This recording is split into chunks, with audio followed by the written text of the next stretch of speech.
More than 6 months after a house caught fire, nothing has been done. Now it's putting the next door neighbor's home in jeopardy. But this isn't just a story about one house. It's about several and how much a person can put up with before giving up and walking away. 7 Action News reporter Ronnie Dahl is live on Detroit's west side with more on this. Ronnie.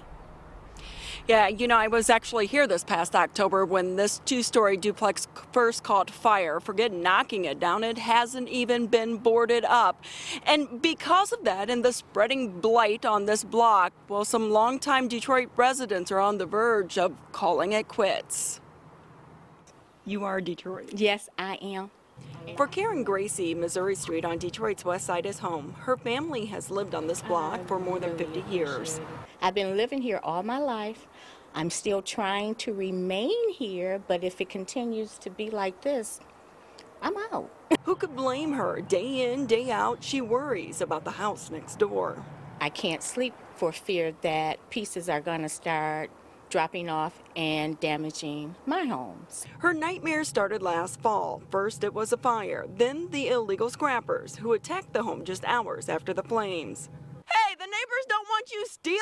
Has anything happened to it since the fire? Nothing. Absolutely nothing. While Karen waits for action, a few miles away, there is little evidence of the fire that gutted a house this past winter on West Chicago Boulevard. The homeowner didn't have insurance, but because the house was a threat to neighboring homes, city officials ordered it torn down. Those contractors were here within 48 hours, and look at the lot now. Even the grass is starting to grow. It's not just this burned out beauty that has Karen and neighbors so worried, but also the block of blight directly across the street. Bet you didn't even realize there was a house sitting here. And this is not the only one that needs to go. There are at least 5 owned by the city of Detroit or the Detroit Land Bank Authority. I'm tired. I am tired. Do you feel like you're living the comeback? Not yet. Not yet. Until I see some improvement in this area, not yet.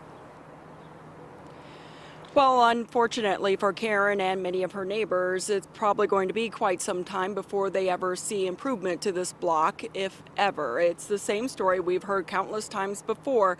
This is not in the designated area for federal dollars to be spent, therefore there is no money, so the blight is going to stay. However, there is a little bit of hope when it comes to this fire-damaged home.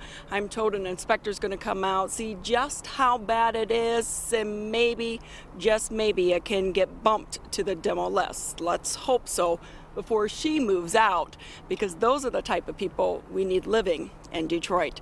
For now, we're live on the city's west side. Back to you. Oh, right about that, right? Seems like it's closing in on them, and they want to love their neighborhood and they want to stay there, Ronnie, but they need the help, like you say.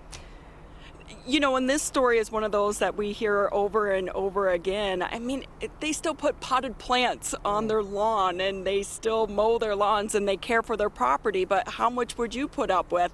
I wouldn't put up with this, I'll tell you that. As they should, though. All right. Thanks a lot, Ronnie.